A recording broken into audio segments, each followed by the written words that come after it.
time coming.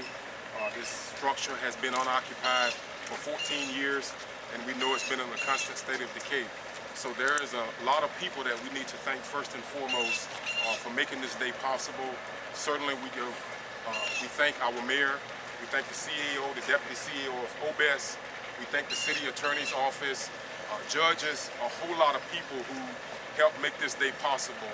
And today, hopefully, we can start the process of finally demolishing 17 structures that's a part of this property that has been blighted for years. We know it's been a dumping site for years, and crime has occurred at this site, so hopefully today this will give the community some form of relief, and we just look forward to the better days for this community.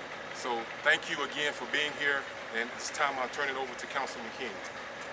Thank you, Mr. Davis. I want to thank everybody for coming here today. Today starts the demolition process of 3010 Sandra Drive, also known as the Gall Manor. This property has been plaguing the Algiers community for almost a decade. It's been plaguing the city as a whole for almost a decade, and today starts the day of demolition. It has been a site of crime. It has been a health environment issue. Just 2 weeks ago, I witnessed the fire department putting out another fire. It's been a couple fires here since I've been in office at this property. And today, again, is a new day for this community. I want to first thank Mayor Contrell. She has had a commitment from day one to get this property down, and she has come through with that commitment. I want to thank her and her entire staff for making this possible. I want to thank the CAO's office also for making this possible. The city attorney's office. The city attorney will speak in a few seconds. I want to just thank her for her staff and their work in making this happen. A couple people in particular I want to thank in the city attorney's office is Mr. Jeffrey Gates, also Mr. Sean Lindsay, for their tireless work in making this day happen. I want to thank NOPD for responding to countless calls throughout the years in this location. I want to also thank the New Orleans Fire Department, again, for putting out small and large fires at this property. I want to give a special thank you to Mr. Davis. Mr. Davis took this job a few months ago, and he hit the ground running. Not with just this large structure, but small structures throughout the district, throughout Algiers, throughout the city. This just shows his commitment to his job and to this community. And today I want to thank you, and not just you, I want to thank the staff as well. And last but not least, I want to thank the Algiers community. They're not standing on the other side of the podium. They're standing with me. We're standing together because this has been a big deal for the entire Algiers community for years. And we're very happy as a community.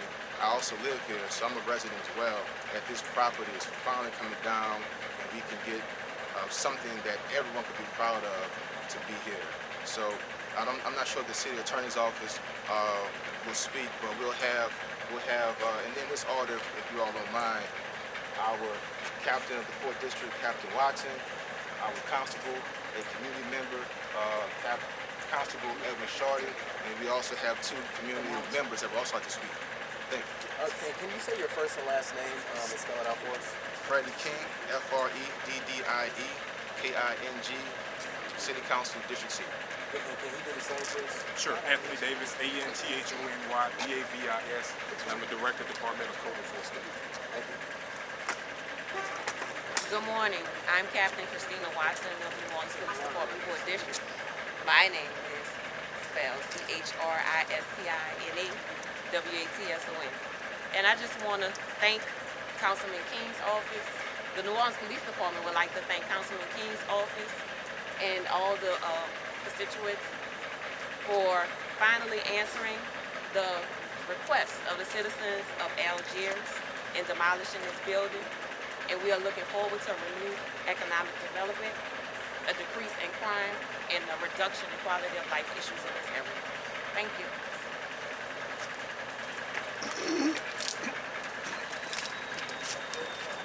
My name is Edwin Shorty, EDWINSHORTY. I'm the constable for Algiers. My office is primarily the main office that does evictions in Algiers. And I want to thank Councilman King for pushing to remove this blight. Obviously, there's a significant shortage of affordable housing in the Metro New Orleans area, definitely in Algiers. I see that often with individuals who come to my office and unfortunately are being evicted, and there's just a shortage of other places that they can go. So hopefully this is the first step on a significant redevelopment plan for Algiers. Thank you, Councilman King.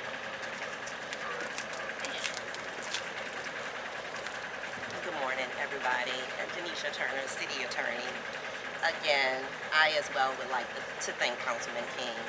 He has worked tirelessly to get this property down, and he has worked with us in conjunction with the City Attorney's Office. And it is really our pleasure to actually come to a conclusion to have this property torn down. As you all know, everybody has due process rights, so we did go through that process and all the proper channels to make sure that we had a good judgment in order to go forward today. It is the Mayor Cantrell and her whole administration, the city council members, along with Councilman King. We believe in the city of New Orleans that everyone is entitled to a quality of life. It does not matter what neighborhood you live in. So again, on behalf of the City Attorney's Office, we think this is a great day for the citizens of New Orleans. We think it's a great day for the citizens of Algiers. And my office, along with my assistant city attorneys, deputies, and chiefs, will continue the fight on blight in the city of New Orleans. Thank you. So we'll have two residents that's going to speak. These residents, they've been here, born and raised in Algiers. They raised their families in Algiers, and they remember this was a better place for the entire community. So we'll ask Mr. Dr. to come up and speak, and then we'll have Ms. Sandra Dr speak. Good morning. Alex Selico Dunn, ALEX, two-word last name, SELICODUNN. It is very exciting for me to see the end of a very long process. This place was once a beam and a beacon for this community. I think it was the first commercial multifamily development over here. As boys, we used to ride our bikes back here to get autographs from the Saints players who used to live here. And they used to be so kind, they used to let us swim in that big swimming pool there. You know, so it means a lot to us that this is now demolished. But I think this is a prime example. It shows what multifamily housing ultimately comes. It starts off as very beautiful and very wanted, but this is how it ends. You know, we need affordable housing that people can live and have ownership and take care of it. You know, so I'm hoping that the developers realize that we don't have. We had a Higgins Gate, which was also a beautiful place that many people lived in, but look what happened there. We had to fight to get that torn down. Now it's this. So multifamily developments, people need to recognize that it don't always work. You know, we need individual affordable housing. So again, we want to thank the councilman and all the council people prior who have been trying to get this done. You know, so we're just at the end of a long process. A lot of people are working hard to see this. So thank everybody, and everybody in Algiers is truly ecstatic. Thank you. Well, good morning, and we're all excited here in Algiers. Everyone has come forth and spoken about Mr. Freddie King.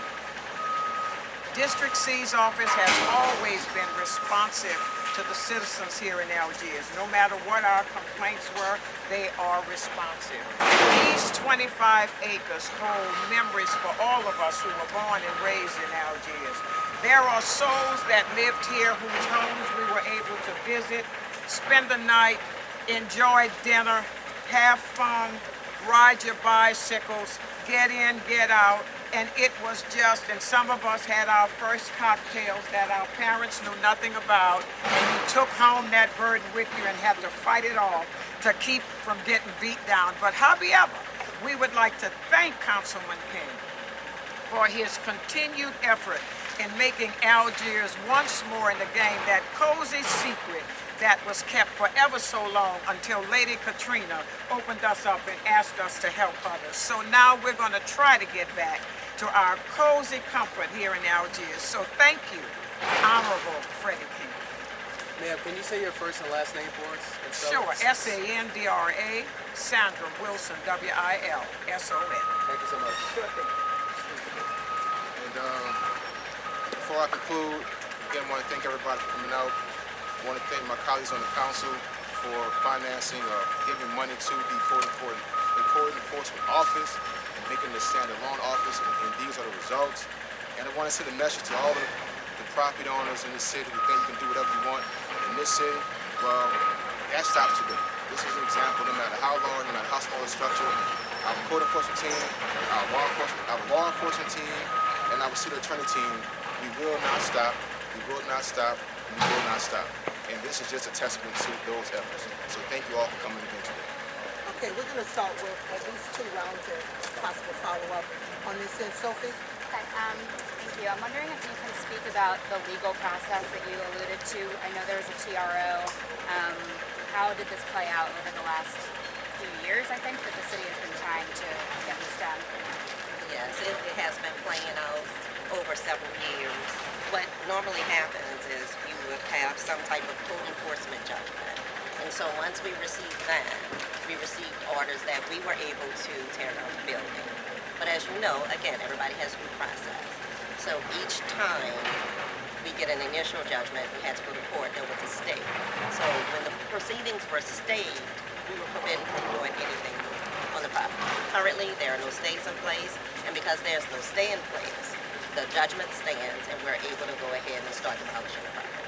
But the stay expired and you were able to... The stay was lifted. Channel 4? Oh, I don't have it. Well, is this a one-day project? All 17 structures? Will they all be demolished today?